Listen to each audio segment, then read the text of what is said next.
Have you ever had that strange feeling while talking to someone when everything suddenly starts to feel confusing? Like your words aren't enough. Like you have to over-explain yourself. Justify your feelings just to avoid an argument? And then the doubt creeps in. Am I overreacting? Am I the one who's wrong?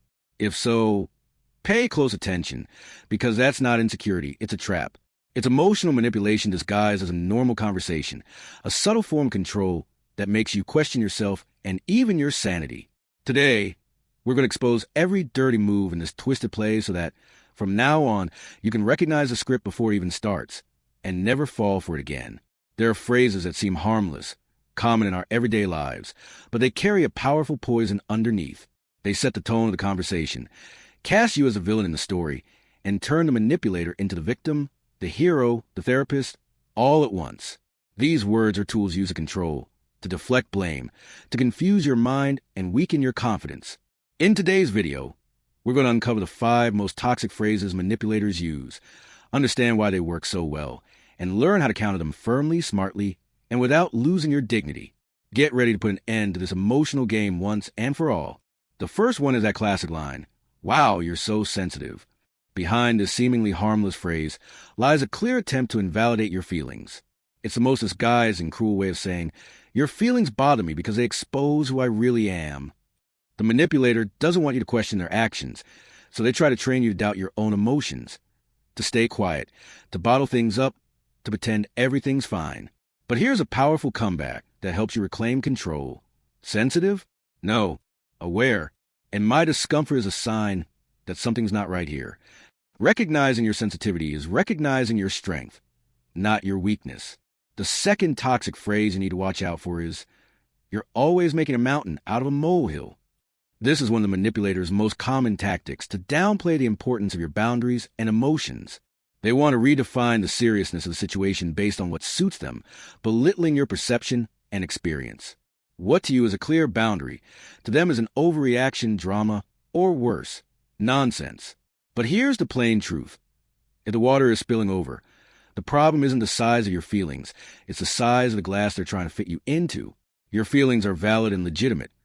Never let anyone make you believe otherwise. Next, we have the third phrase, one of the coldest and most heartless. "If it were me, I wouldn't care." With this, the manipulator tries to force you to abandon your truth, your history, your triggers, all the things that make you unique and authentic. It's an invitation for you to mold yourself into their coldness and insensitivity, as if your life experience were disposable. But your story, your past, everything you've lived through, it's not a problem. On the contrary, it's your compass, your guide to avoid repeating mistakes and to protect your well-being. And someone who truly loves you learns to read that map with care, not tells you to throw it away like a crumpled piece of paper. The fourth phrase, which you should instantly recognize as a red flag, is, "You're imagining things."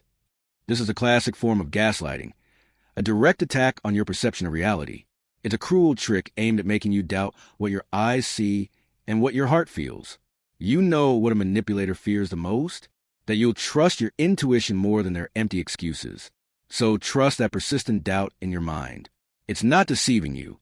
It's protecting you from something your conscious mind can't yet prove, but your instincts already know to be true. Last but not least comes the emotionally manipulative line.